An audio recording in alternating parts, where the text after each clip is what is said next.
어머니, 집이 왜 이래요? 짐이 다 사라졌잖아요. 대체 무슨 일이에요? 며느리는 허둥지둥 집 안을 둘러보며 소리쳤습니다.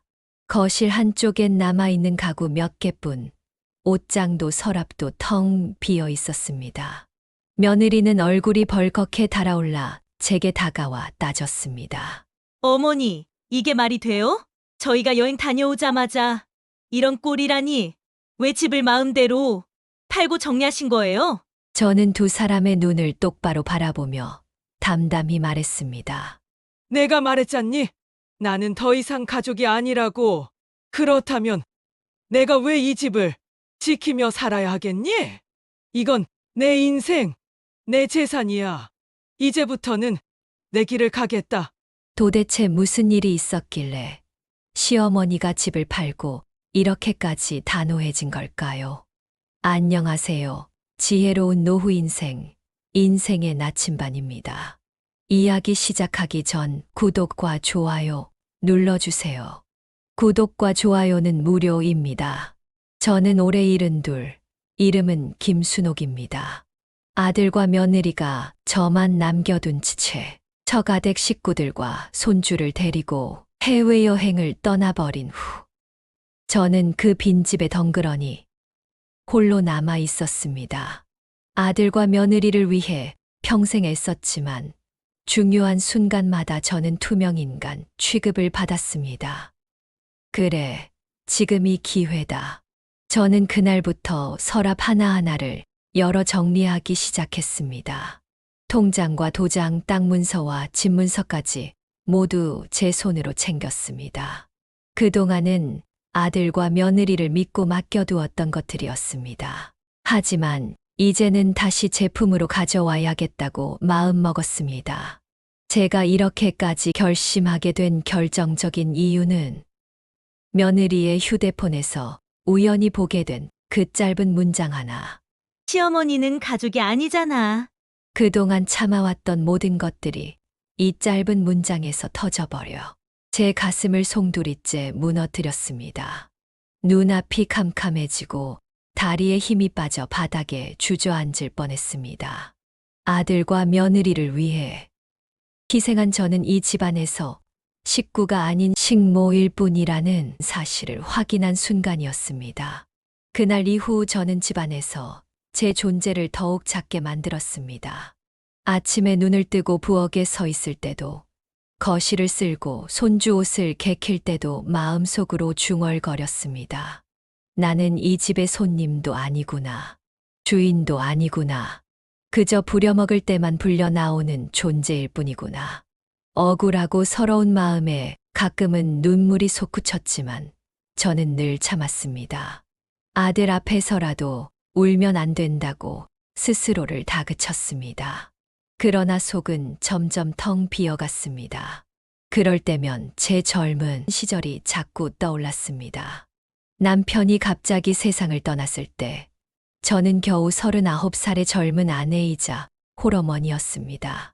주변에서는 재혼이라도 해라라는 말도 했지만 저는 단호히 거절했습니다. 오직 아들 하나, 그 아이만 지키면 된다고 다짐했습니다. 새벽마다 아직 어둠이 채 거치지 않은 시장에 나갔습니다. 생선 비린내가 코를 찌르고 차가운 물에 손이 갈라져도 멈출 수 없었습니다.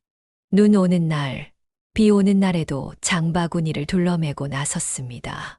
손이 터지고 허리가 휘어도 상관없었습니다. 오직 아들을 굶기지 않기 위해서였습니다. 그렇게 버텨낸 세월 속에서 작은 보람은 분명 있었습니다. 아들이 도시락을 싹 비우고는 엄마, 오늘 반찬 너무 맛있었어. 하고 웃어주던 순간 가장 행복했습니다. 그 한마디가 제 삶의 버팀목이었고 그 웃음을 보려고 다시 다음 날도 시장에 나설 수 있었습니다. 그렇게 키운 아들이 대학에 들어갔고 좋은 직장에도 취직했습니다. 그날 저는 속으로 이렇게 중얼거렸습니다. 내가 헛되게 살아온 건 아니구나. 이 아이가 이렇게 잘 자라줬으니 내 인생도 보람이 있구나. 하지만 아들이 결혼을 하고 며느리가 집 안에 들어오면서부터 상황은 달라졌습니다. 처음에는 며느리가 서툴 테니 내가 도와야 한다고 생각했습니다. 그런데 시간이 지나면서 도와주는 일이 당연한 일이 되어 버렸습니다. 손주가 태어나자 저는 집안의 모든 일들을 당연하게 도맡아 하게 되었습니다. 젖병을 삶고 밤새 아이를 달래고 옷을 빨아 널고 청소와 밥까지. 그런데 며느리의 태도에는 고마움이 없었습니다. 어머니, 청소는 이렇게 해주셔야 돼요. 어머니, 애들은 어머니가 봐주셔야죠. 늘 명령조였고 저는 마치 가사도우미가 된 듯 했습니다. 아들은 저에게 미안해하는 눈빛을 보냈지만 그러나 단 한 번도 며느리 앞에서 제 편을 들어주지 않았습니다. 그 눈빛을 볼 때마다 마음 한쪽이 무너져 내렸습니다. 내 아들이지만 결국 내 곁에 서주지는 않는구나. 더 큰 상처는 처가댁과의 비교에서 왔습니다. 명절이면 며느리 쪽 부모님을 먼저 찾아야 했고 여행을 가도 언제나 그들과 함께였습니다. 저는 늘 집을 지키는 사람이었습니다. 며느리는 남들 앞에서만 어머니, 어머니 하며 예의를 차렸습니다.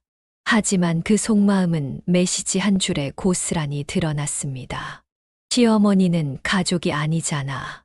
그 순간 제 안에 묵직한 돌덩이 같던 서러움이 서서히 결심으로 바뀌어 갔습니다. 단순히 상처받은 노파로 남는 게 아니라 이제는 제 인생을 제 손에 다시 돌려줘야겠다고. 아들과 며느리가 처가댁 식구들과 여행을 떠난다는 말을 들었을 때 제 결심은 더욱 굳어졌습니다. 아들과 며느리는 저를 남겨둔 채 즐겁게 떠났습니다. 저는 그 빈집에 홀로 남아 있었습니다. 그런데 신기하게도 그 고요 속에서 제 마음은 오히려 자유로워졌습니다. 그래. 지금이 기회다. 아무도 없는 이 시간 동안 내 삶을 정리하자. 짐을 정리하는 동안 제 머릿속에는 수많은 기억들이 오갔습니다. 젊은 날, 시장 바닥에 서서 생선을 팔며 흘린 땀방울, 손끝이 다 터져도 놓지 않았던 장바구니, 그리고 어린 아들의 웃음. 그 모든 순간이 마치 한 편의 영화처럼 스쳐갔습니다. 그때는 힘들어도 행복이 있었습니다. 그런데 지금 멀쩡히 아들과 며느리, 손주까지 곁에 두고도 왜 이렇게 외로운 걸까요? 며느리의 말 한마디가 제 마음을 송두리째 갈라놓았지만 솔직히 말하면 그동안 쌓여온 서운함과 상처가 이미 제 안을 가득 채우고 있었습니다. 명절이면 처가댁 부모님을 먼저 챙기고 여행도 언제나 그들과 함께 가고 저는 늘 집을 지켰습니다. 한 번쯤은 어머니도 같이 가요라는 말을 기대했지만 돌아온 건 침묵뿐이었습니다. 아들은 늘 미안해하는 눈빛을 했습니다. 하지만 그 눈빛조차 점점 무의미하게 다가왔습니다. 말로, 행동으로 지켜주지 않는 마음은 결국 마음이 아니었습니다. 차라리 모른 척하는 게 더 편했을지도 모릅니다. 그렇게 살아온 세월은 제게 가르침을 주었습니다. 나는 가족이 아니라 필요할 때만 쓰이는 존재일 뿐이다. 서러운 깨달음이었지만 동시에 제 결심을 더욱 굳게 만들었습니다. 여행 가방을 챙기던 며느리의 뒷모습이 아직도 눈에 선합니다. 어머니, 이번엔 저희끼리만 다녀올게요. 집 잘 봐주세요. 그 말이 던져졌을 때 제 가슴은 이미 돌처럼 굳어버렸습니다. 그래. 나를 남겨두고 떠나는구나. 그렇다면 나도 내 길을 가야지. 아들이 출발하면서 잠시 제 손을 잡았습니다. 엄마, 잘 계세요. 금방 다녀올게요. 하지만 그 손은 금세 멀어졌습니다. 차 문이 닫히고 출발하는 소리가 들리자 집안은 고요해졌습니다. 그 고요 속에서 저는 오히려 마음이 편안해졌습니다. 더 이상 눈치 볼 사람도 명령하는 목소리도 없었습니다. 마치 세상이 제게 새로운 기회를 주는 듯 했습니다. 그날 밤 저는 거실 한가운데 앉아 서류철을 꺼내 놓았습니다. 그 안에는 집문서, 통장, 도장, 그리고 남편이 남긴 작은 재산이 들어 있었습니다. 아들을 믿고 함께 관리하던 것들이었지만 이제는 모두 제 손으로 다시 쥐어야겠다고 다짐했습니다. 처음엔 손이 떨렸습니다. 정말 이렇게까지 해야 하나? 혹시 내가 너무 감정적으로 굴고 있는 건 아닐까? 하지만 이내 마음이 단단해졌습니다. 며느리의 말 한마디는 순간의 실수가 아니었습니다. 오랫동안 쌓여온 생각이 결국은 메시지라는 형태로 드러난 것뿐이었습니다. 시어머니는 가족이 아니잖아. 그 문장이 제 귀에 다시 울렸습니다. 그래. 가족이 아니라고 했지. 그렇다면 나도 더 이상 그들의 가족으로 살지 않겠다. 내 인생은 내가 책임지고 내가 지켜야 한다. 저는 하나하나 꼼꼼히 살펴보며 제 이름으로 되어 있는 재산들을 다시 챙겼습니다. 통장의 잔액을 확인하고 집문서를 꺼내 손으로 꼭 쥐었습니다.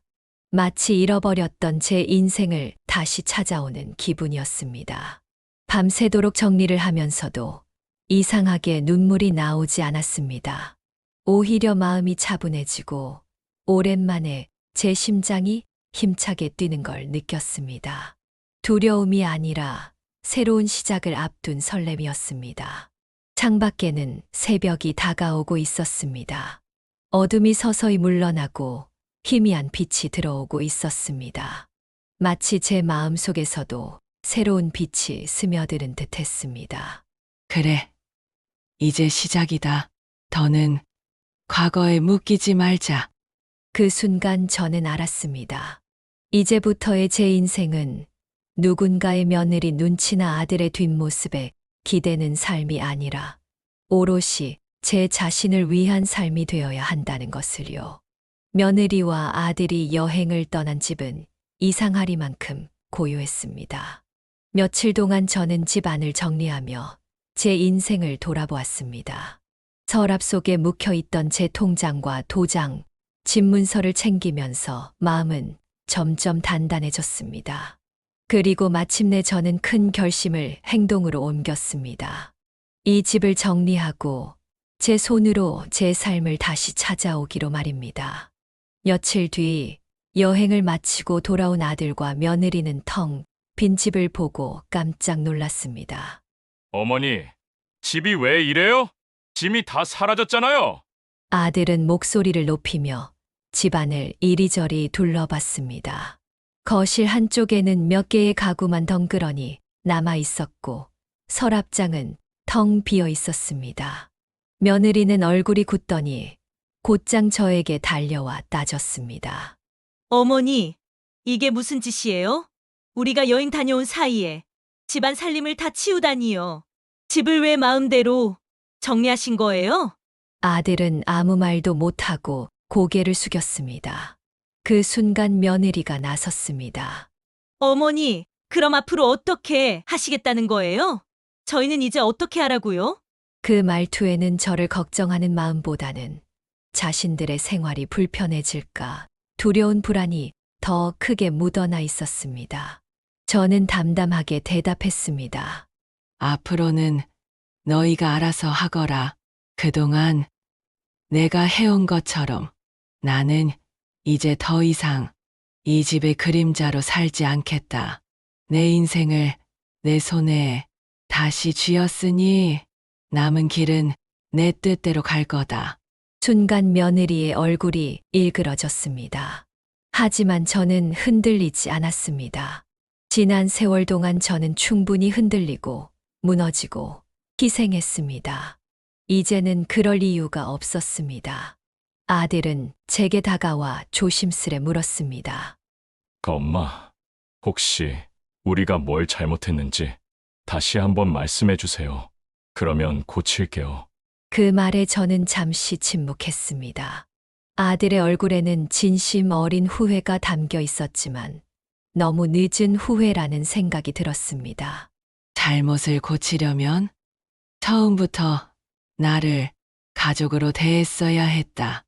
나를 당연하게 부르지 말고 고마운 마음을 표현했어야 했다. 그리고 무엇보다 내가 내 편에 서줬어야 했다. 제 목소리는 차분했지만 그 안에는 수십 년의 눈물이 응축돼 있었습니다. 아들은 고개를 푹 숙였고 며느리는 여전히 불만스러운 얼굴이었습니다. 그 순간 저는 분명히 깨달았습니다.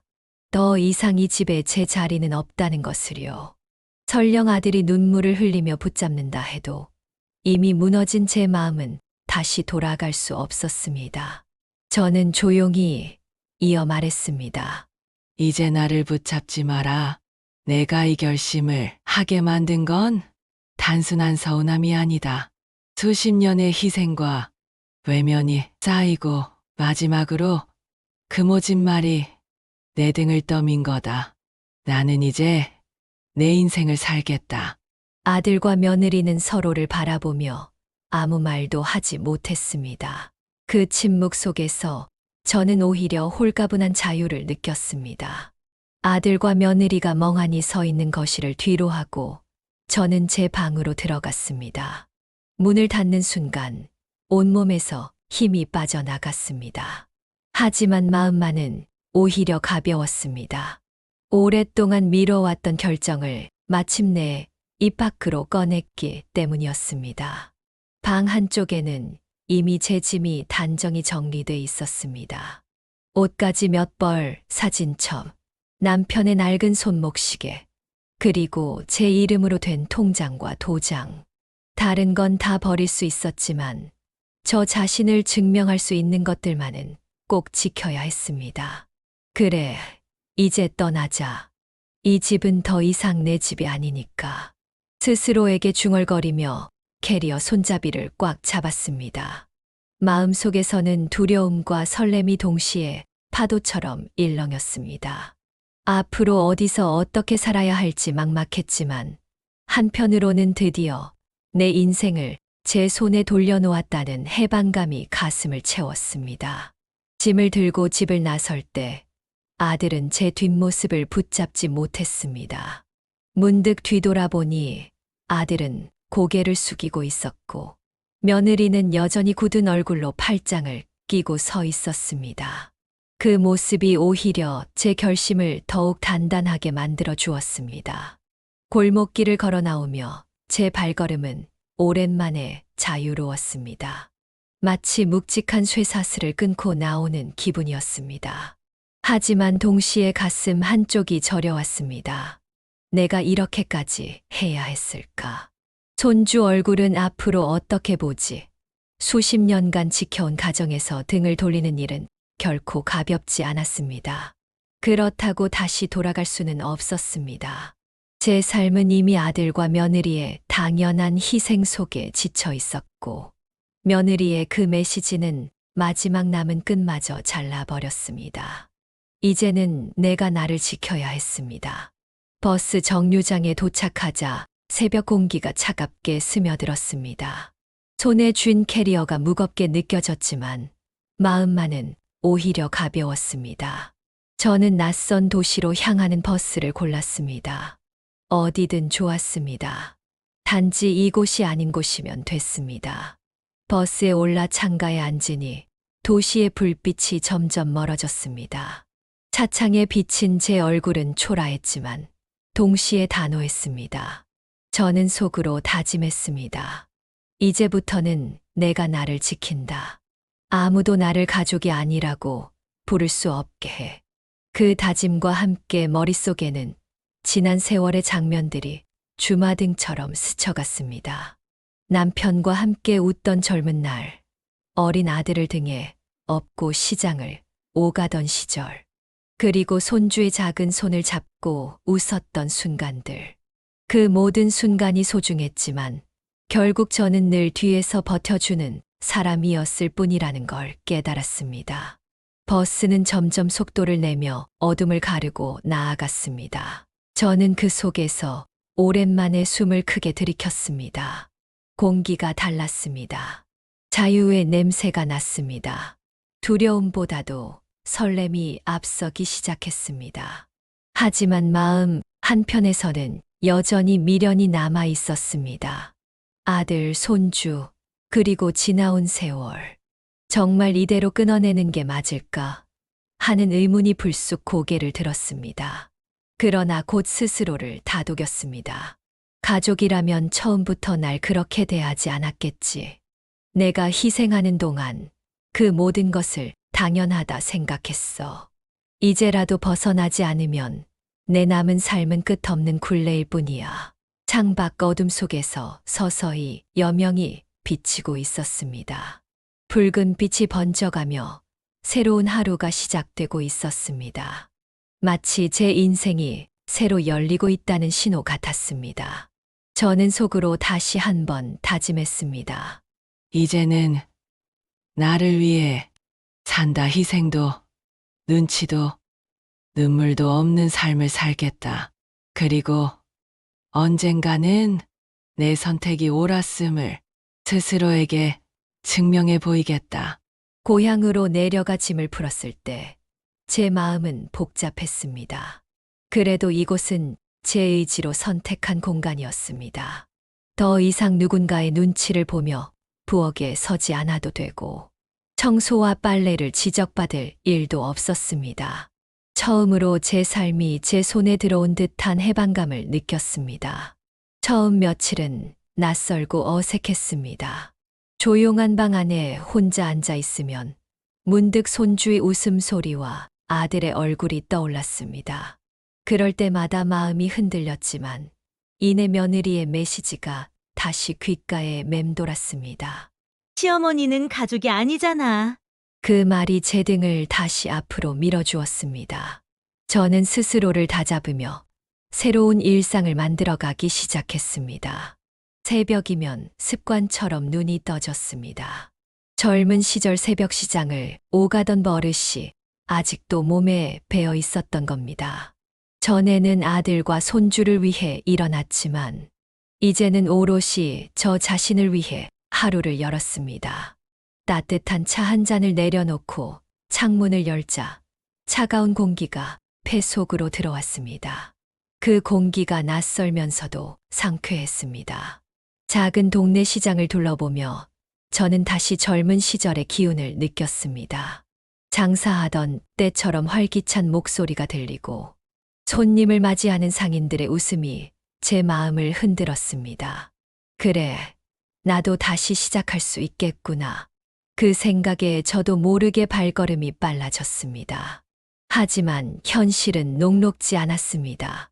오랫동안 가족 곁에만 머물다 보니 세상과 조금씩 어긋나 있던 제 모습이 보였습니다.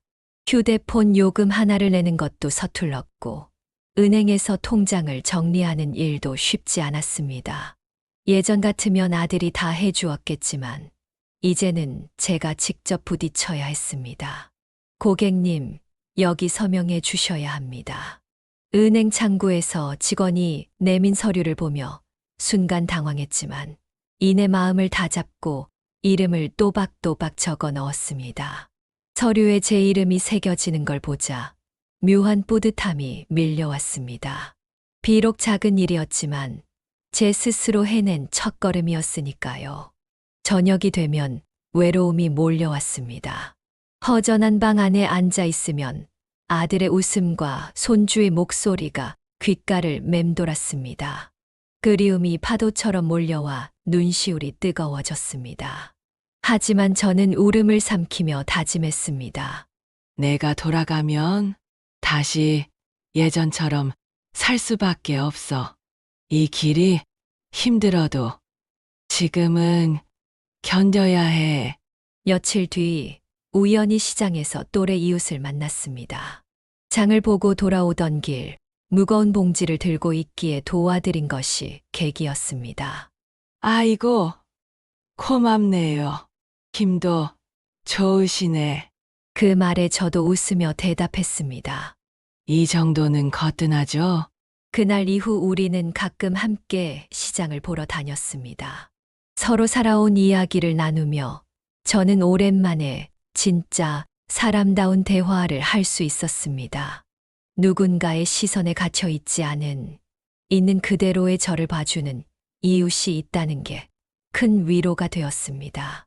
밤이 되어 방에 돌아오면 여전히 고요와 허전함이 찾아왔지만 그날은 조금 달랐습니다. 마음 한구석이 따뜻하게 채워진 느낌이었습니다. 그래, 새로운 삶은 혼자가 아니어도 괜찮구나.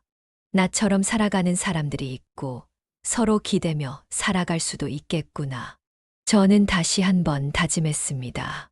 설령 이 길이 쉽지 않더라도 결코 후회하지 않겠다고. 누군가의 그림자로 살며 스스로를 잃어버리는 것보다 비록 혼자 살아도 제 이름을 지키며 사는 게 더 값진 인생이라는 걸 깨달았으니까요. 새로운 동네에 적응하는 건 생각보다 빠르게 이루어졌습니다. 낯설기만 했던 골목길도 이제는 눈을 감고도 걸을 수 있을 만큼 익숙해졌습니다. 특히 시장길은 제게 오랜만에 생기를 불어넣어 주는 곳이었습니다. 채소를 파는 상인, 떡을 써는 아주머니, 생선을 손질하는 젊은 부부까지 저마다 분주하게 살아가는 모습은 제게 위로가 되었고 나도 다시 살아갈 수 있구나라는 용기를 주었습니다. 무엇보다 큰 힘이 된 건 옆집에 사는 이웃 아주머니와의 만남이었습니다. 그분은 저보다 2살 위였는데 남편을 먼저 떠나보내고 혼자 살아온 지 벌써 10년이 넘었다고 했습니다. 우리는 금세 마음이 통했습니다. 나도 자식들 곁에 살았는데 결국은 혼자가 편하더라고요. 아무리 같이 살아도 내 자리가 없는 느낌이 들어서 말이에요. 그 말에 저는 고개를 크게 끄덕였습니다. 정말 그래요. 내가 몸은 같이 있는데 마음은 늘 외딴 섬 같았죠? 그날 저녁 우리는 작은 국밥집에 들어가 따끈한 국밥을 함께 먹었습니다. 밥 한 숟가락마다 지난 세월의 쓸쓸함이 녹아내렸고 웃음 속에서 새로운 우정이 자라나고 있음을 느꼈습니다. 그동안 저는 가족 안에서조차 외로웠는데 이렇게 낯선 곳에서 진심 어린 위로를 받으니 마음이 이상하게 따뜻해졌습니다. 며칠 뒤 이웃 주민이 제게 손을 내밀었습니다. 동네 복지관에서 노인들을 위한 프로그램을 한다는데 같이 가보실래요? 요가도 있고 노래 교실도 있고 글쓰기 수업도 있다네요. 처음엔 망설였습니다. 내 나이에 내가 뭘 새삼 배우나. 하지만 곧 생각을 바꿨습니다. 지금까지는 가족을 위해, 남을 위해 살았지만 이제는 나를 위해 살아야 하지 않겠습니까?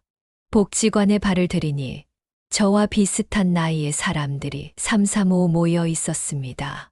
처음엔 어색했지만 이내 금세 대화가 이어졌습니다.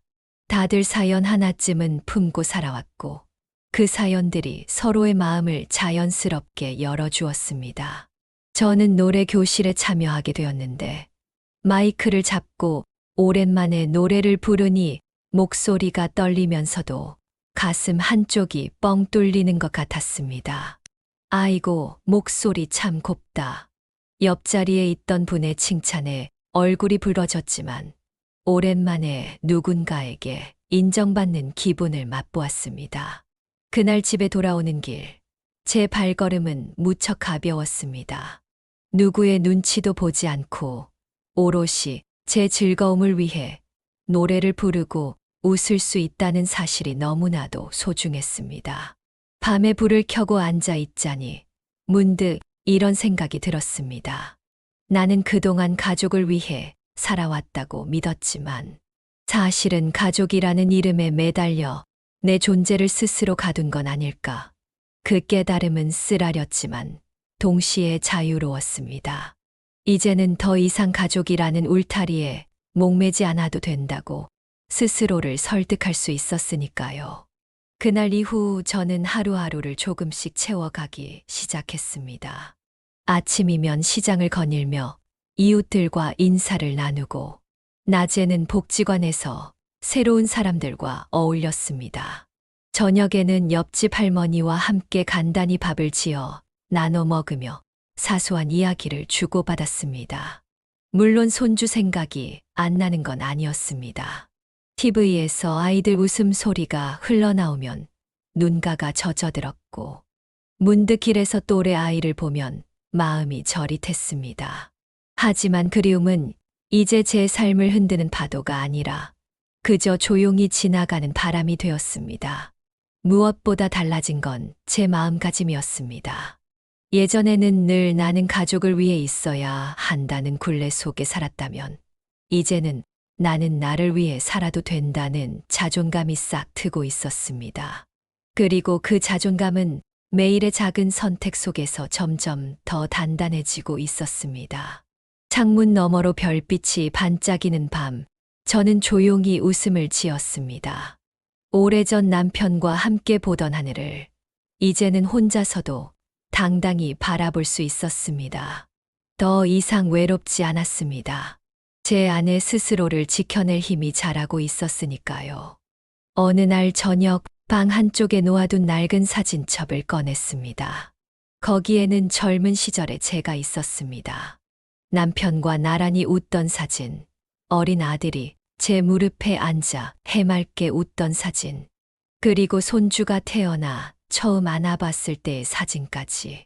한 장 한 장 넘길 때마다 제 눈가가 뜨거워졌습니다. 나는 정말 많은 걸 지켜내려 했구나. 사진 속 웃음은 모두 제 희생 위에 있었던 웃음이었습니다.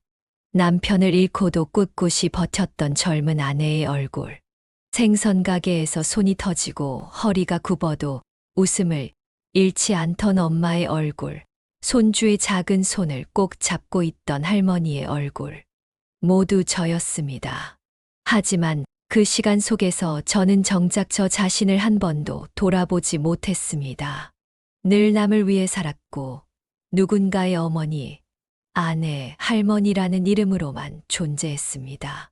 김순옥이라는 제 이름은 어디에도 제대로 불리지 않았던 것 같습니다.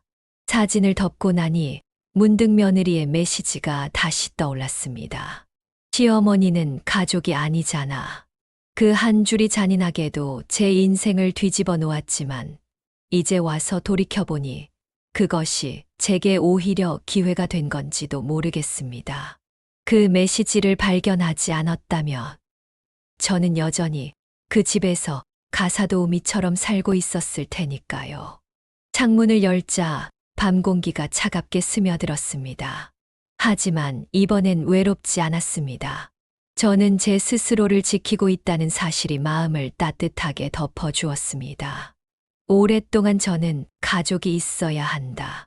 가족이 곁에 있어야 한다는 생각에 사로잡혀 있었습니다. 하지만 결국 가장 큰 가족은 바로 나 자신이라는 걸 깨달은 겁니다. 물론 손주 생각이 아예 사라진 건 아니었습니다. 시장에서 아이들의 웃음소리가 들려오면 걸음을 멈추고 눈시울이 붉어졌습니다. 아들의 이름을 마음속으로 부르다 보면 여전히 목이 메어왔습니다. 그러나 이제는 그리움이 저를 무너지게 하지 않았습니다. 그리움은 그저 제가 사랑했던 시간의 증거일 뿐이었습니다. 그날 밤, 저는 종이에 짧은 글을 남겼습니다. 순옥아, 이제 너는 내 인생을 살아도 된다. 내가 살아온 세월은 헛되지 않았다. 너는 충분히 좋은 엄마였고, 좋은 아내였으며, 좋은 할머니였다. 이제는 좋은 너 자신이 되어라. 그 글을 적는 순간 제 안에서 어떤 무거운 짐이 풀려나가는 걸 느꼈습니다. 오랫동안 제 어깨를 짓눌렀던 의무와 희생의 무게가 조금은 가벼워진 듯 했습니다. 며칠 뒤 복지관에서 함께 노래 교실에 다니던 사람들이 제게 말을 건넸습니다. 김 여사님, 다음 주에 우리 다 같이 소풍 가는데 같이 가요, 같이. 가면 더 재미있잖아요. 저는 잠시 망설였지만 이내 미소를 지으며 대답했습니다. 그래요. 같이 가요. 그 대답 속에는 지난날의 주저함이 없었습니다. 누군가의 허락을 받을 필요도 없었고 눈치를 볼 필요도 없었습니다.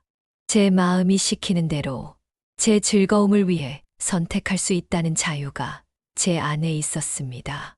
그렇게 저는 다시 한번 결심했습니다. 더 이상 후회하지 않겠다고, 과거에 묶이지 않고 남은 날들을 저 자신을 위해 살아가겠다고. 그게 바로 제 인생을 존중하는 길이며 진정한 가족을 찾는 길이라는 걸 알았기 때문입니다. 아들과 며느리가 떠난 집을 정리하고 고향에서 터를 잡은 지 몇 달이 흘렀습니다. 이제는 아침에 눈을 떠도 서두를 필요가 없었습니다. 누군가의 밥상을 차려주기 위해 부엌에 서야 할 이유도 없었고 청소를 지적당할 일도 없었습니다. 그저 제 마음이 가는 대로 하루를 시작할 수 있었습니다. 물론 가끔은 허전했습니다. 손주의 제잘거림이 그리웠고 아들의 얼굴이 보고 싶을 때도 있었습니다. 하지만 저는 더 이상 그리움에 무너지지 않았습니다. 오히려 그리움조차 저를 강하게 만드는 힘이 되었습니다. 그리움은 사랑이 있었음을 증명하는 것이지 다시 희생하라는 명령은 아니었으니까요. 복지관에서 만난 사람들과 함께 노래를 부르고 작은 소풍을 떠나면서 저는 제 안의 웃음을 되찾았습니다. 오래된 친구처럼 서로의 삶을 나누고 가끔은 함께 눈물을 흘리며 위로하는 시간 속에서 저는 다시 가족을 발견했습니다. 피로 맺어진 인연이 아니더라도 마음으로 이어진 인연이 진짜 가족일 수 있다는 걸 깨달았습니다. 저는 이제 더 이상 누구의 어머니, 누구의 시어머니, 누구의 할머니라는 이름으로만 살지 않습니다. 제 이름, 김순옥. 그 이름 그대로 살아갑니다. 늦었지만 이제라도 저 자신을 찾았으니 제 인생은 결코 헛되지 않았습니다. 어느 날 아들로부터 전화가 걸려왔습니다. 조심스러운 목소리였습니다. 엄마, 잘 지내세요? 애들이 할머니 보고 싶다고 해요. 순간 가슴이 뭉클했지만 저는 차분하게 대답했습니다. 그래. 보고 싶지 하지만 이제 나는 예전처럼만 살지는 않을 거다. 나를 가족이 아니라고 했던 그 말 쉽게 잊을 순 없다. 다만 시간이 지나면 우리가 다시 만날 날도 있겠지. 그때는 서로 존중하는 관계로 만나자. 수화기 너머로 아들의 울먹이는 소리가 들려왔지만 저는 더 이상 흔들리지 않았습니다. 저는 이미 제 길을 걷기 시작했으니까요. 밤하늘을 올려다보며 저는 혼잣말을 했습니다. 그래. 잘했다. 이제야 비로소 내 인생을 살고 있구나. 별빛은 고요히 반짝였고 제 마음속에도 작은 별 하나가 켜진 듯 환해졌습니다. 여러분, 저는 올해 72, 김순옥입니다. 남편을 잃고 홀로 아들을 키워온 세월, 그리고 며느리의 그 짧은 메시지 한마디에 무너졌던 순간까지. 제 인생은 늘 희생과 눈물의 연속이었습니다. 하지만 이제는 다릅니다. 더는 누군가의 그림자로 살지 않습니다. 내 이름을 지키며 나를 존중하며 내 인생을 살아가려 합니다. 혹시 지금 제 이야기를 듣고 계신 여러분 중에도 저와 같은 마음으로 살아가는 분이 계실지 모르겠습니다. 자식 곁에서 헌신하며 살다가 정작 자신은 외로운 존재로 남겨진 분들, 혹은 가족이라는 이름 안에서 스스로를 잃어버린 분들, 저는 감히 말씀드리고 싶습니다. 이제는 우리 자신을 위해 살아도 된다고요. 희생만이 사랑이 아닙니다. 내 삶을 지키는 것도, 나를 존중하는 것도 사랑입니다. 저는 늦게나마 그 사실을 알게 되었습니다. 여러분, 저는 이제 남은 날들을 후회 없이 살고자 합니다. 웃고 싶을 때 웃고, 울고 싶을 때 울며, 하고 싶은 것을 하며, 저 자신으로 살아가려 합니다. 그것이 제가 마지막으로 내린 결심입니다. 제 이야기를 들어주셔서 감사합니다. 혹시 여러분도 제 이야기에 공감하셨다면 여러분의 생각을 댓글로 남겨주세요. 그리고 구독과 좋아요도 잊지 마시고요. 작은 관심이 저 같은 이들에게는 큰 힘이 됩니다. 이것이 바로 지혜로운 노후를 향한 제 길, 그리고 인생의 나침반이었습니다.